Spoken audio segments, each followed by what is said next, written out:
L'aumône.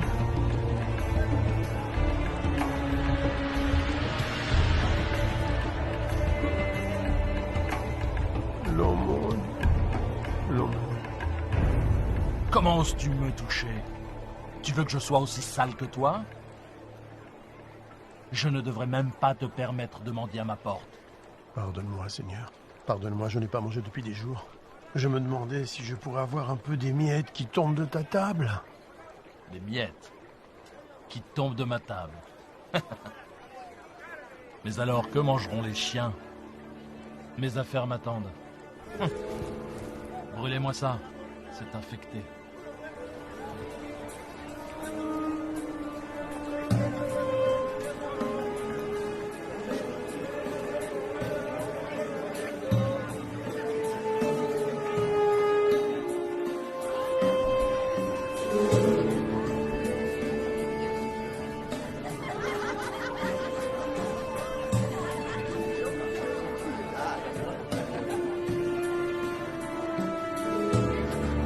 Le voilà, enfin!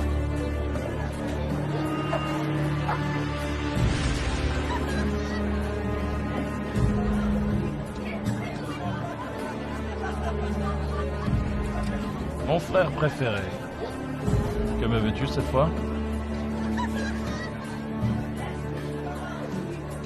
Nous avons dépensé sans compter. Je le vois bien. Il y avait un homme riche qui était vêtu de pourpre et de fin lin et qui menait joyeuse et brillante vie.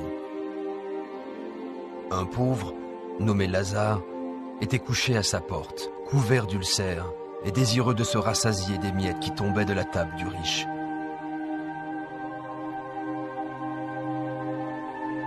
Et même les chiens venaient lécher ses ulcères. Oh. Oh. Oh. Oh. Dieu, aide-moi. Pourquoi? Pourquoi? Pourquoi?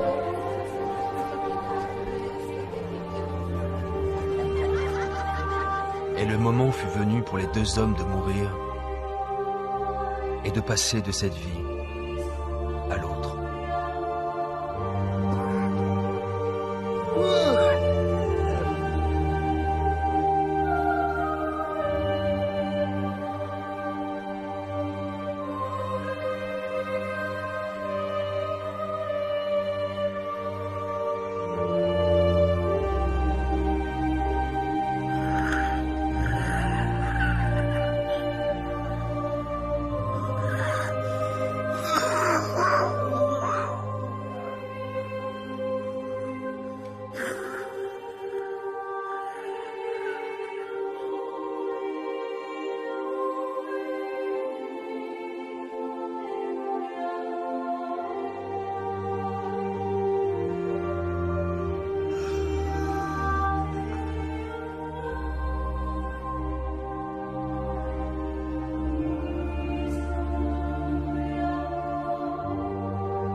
Aidez-moi!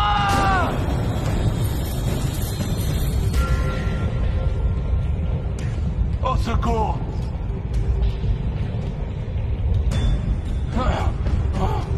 Aidez-moi! Ah!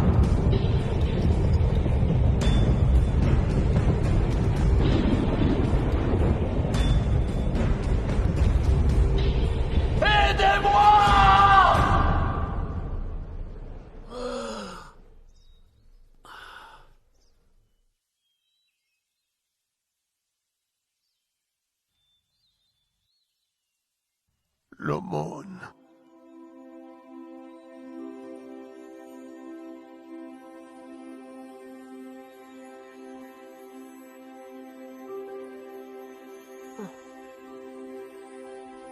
Bienvenue. Père Abraham. Oui. Oui, je suis Abraham. Ah, Bienvenue au paradis. paradis. Oui, Lazare. Paradis!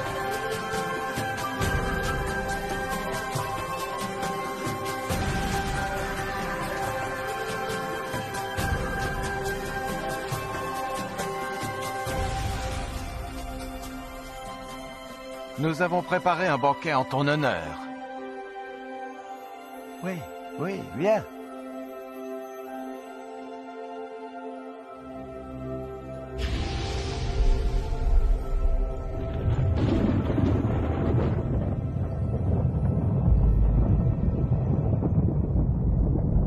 Père Abraham! Père Abraham! Aie pitié de moi!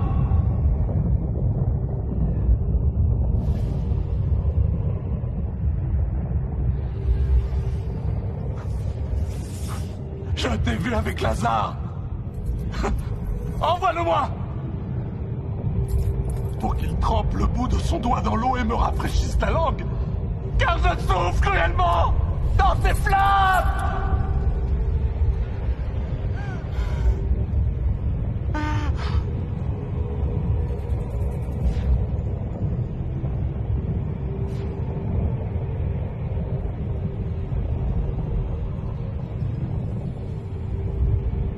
Fils, souviens-toi que tu as reçu tes biens pendant ta vie. Et que Lazare a eu les maux pendant la sienne. Maintenant, il est ici consolé, et toi tu souffres. Je t'en prie! Je t'en prie! Par-dessus tout cela, il y a entre nous un grand abîme. Si quelqu'un voulait passer d'un côté à l'autre, il ne le pourrait pas. Et personne ne peut traverser de toi vers nous. Père Abraham, il y a une chose que je veux te demander. Envoie Lazare dans la maison de mon père, car j'ai 5 frères, pour qu'ils les avertissent, et qu'ils ne viennent pas eux aussi dans ce lieu de tourment.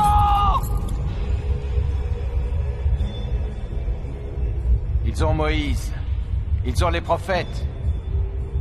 Laisse tes frères les écouter. Non. Non. Mais si quelqu'un des morts va vers eux, ils se repentiront. Non, s'ils n'écoutent pas Moïse et les prophètes, ils ne se laisseront même pas persuader par quelqu'un qui ressusciterait des morts. Je t'en prie. Non. Je t'en prie. Non. Je t'en prie. Non.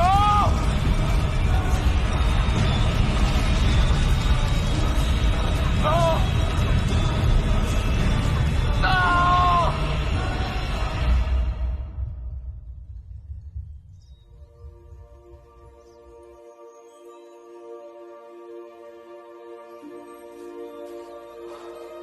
Lazare, viens dans le lieu que ton père a préparé pour toi.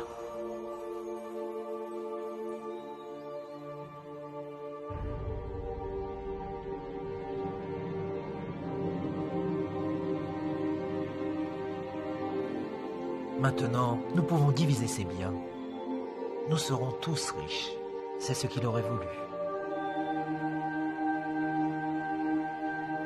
Où crois-tu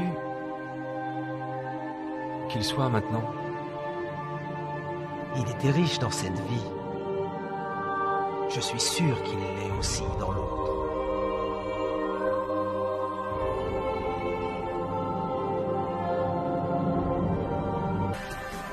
Je suis Lazare, dont parle la Bible. Vous en apprendrez plus sur moi et cette histoire dans Luc 16, chapitres 19 à 31. Qu'avez-vous appris de cette histoire? Comment pouvez-vous appliquer cette histoire à votre vie? Laissez-moi vous raconter certaines des choses que j'ai apprises de cette expérience. ce que Dieu m'a enseigné. J'étais un homme très pauvre. En fait, j'étais tellement pauvre que j'en étais malade, et que je n'avais personne pour s'occuper de moi. Même les chiens venaient me lécher. À cause de ma condition, je me sentais insignifiant et sans espoir dans ce monde. Mais ma foi en Dieu n'a pas vacillé. Et à ma grande joie, lorsque j'ai ouvert les yeux au paradis, j'ai appris que je n'étais pas insignifiant pour Dieu. Il connaissait toutes mes pensées. Il savait même combien j'avais voulu rencontrer Abraham. Alors il l'a envoyé, lui Abraham, pour m'accueillir et me souhaiter la bienvenue. Lorsqu'Abraham, le père de notre foi, m'a salué, je fus envahi par la joie. Comment un tel homme béni de Dieu pouvait-il s'intéresser à moi? Apparemment abandonné de Dieu et sans utilité. Vous êtes-vous déjà senti ignoré, oublié, insignifiant? Dieu ne vous a pas oublié. Où que vous soyez, qui que vous soyez, quels que soient vos problèmes, j'ai appris que personne n'était oublié de Dieu. Mon histoire prouve que rien ne peut nous séparer de l'amour de Dieu. Le riche était dominé par sa richesse, son influence et le luxe. Il traitait mieux ses animaux de compagnie que moi. Il aimait les biens de ce monde et en a profité pendant toute sa vie. Il y avait des jours où je me demandais si Dieu savait qu'il n'était même pas prêt à m'accorder les miettes qui tombaient de sa table. Je sais maintenant que Dieu regardait. Le riche n'avait jamais perdu sa fierté et son arrogance, même en enfer. Avez-vous remarqué qu'il a demandé que je le serve parce qu'il avait l'habitude d'être servi? L'enfer est plein de gens qui veulent être servis. Mais parce qu'il avait été servi sur terre, Abraham lui a dit qu'il avait déjà bénéficié des plaisirs et qu'ils étaient terminés. J'ai appris comme il est important pour Dieu que nous servions les autres sur terre. Plus spécialement ceux qui sont faibles et qui souffrent. Mon histoire illustre la façon dont Dieu veut que nous utilisions notre argent, nos biens et notre influence.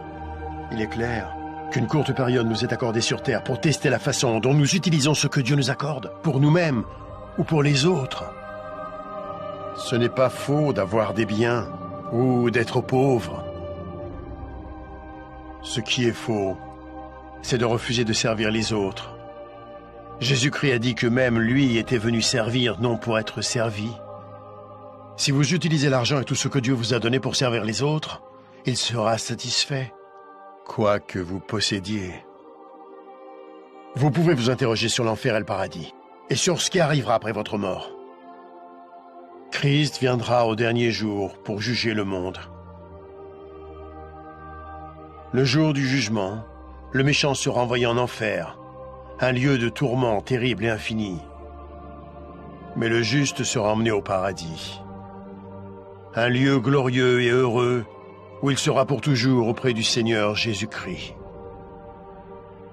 Il y a tellement d'autres choses que Dieu veut nous apprendre. Notre prochaine histoire va poursuivre cette aventure.